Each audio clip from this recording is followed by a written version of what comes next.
ఎన్నికలు వస్తున్నాయంటే రాజకీయ పార్టీలు లేనిపోని హామీలు ఇచ్చి ప్రజలను మభ్యపెడుతూ చేసే ప్రయత్నాలు మనందరికీ తెలిసిందే. కానీ జనాలు మాటలతో కాదు, తన చేతులతో చేసి చూపించే నాయకులనే ఎన్నుకుంటారు. అలాంటి నాయకుడు మన ముఖ్యమంత్రి నారా చంద్రబాబు నాయుడు గారు. గడిచిన ఈ 5 సంవత్సరాల్లో ఎన్నో అద్భుతమైన పథకాలు, మరెన్నో సంక్షేమ పథకాలు ప్రవేశపెట్టి పేద ప్రజలు ఆకలి తీర్చాడు.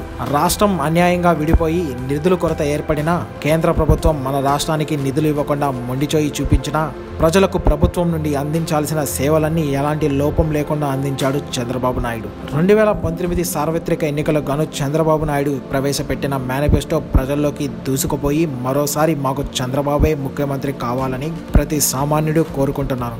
మేనిఫెస్టో ప్రజలను విశేషంగా ఆకర్షించిన అంశాలలో ప్రధానమైనది చంద్రన్న సంచార చికిత్సా పథకం.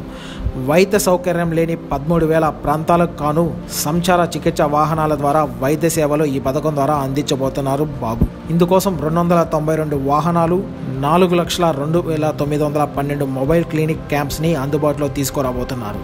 గడిచిన 5 సంవత్సరాల్లో ఈ సేవలు పొందిన వారి సంఖ్య 13,79,243 మంది అవ్వడం విశేషం. అంతేకాకుండా ఈసీజీ, మధుమేహం, బీపీ సహా 27 రకాల వైద్య సేవలు ఈ పథకం ద్వారా అందించుతున్నారు. ఇప్పటి వరకు చేసిన పరీక్షలు 4,76,926. ఇది రాజకీయ చరిత్రలోనే ఒక రికార్డ్ అని చెప్పవచ్చు.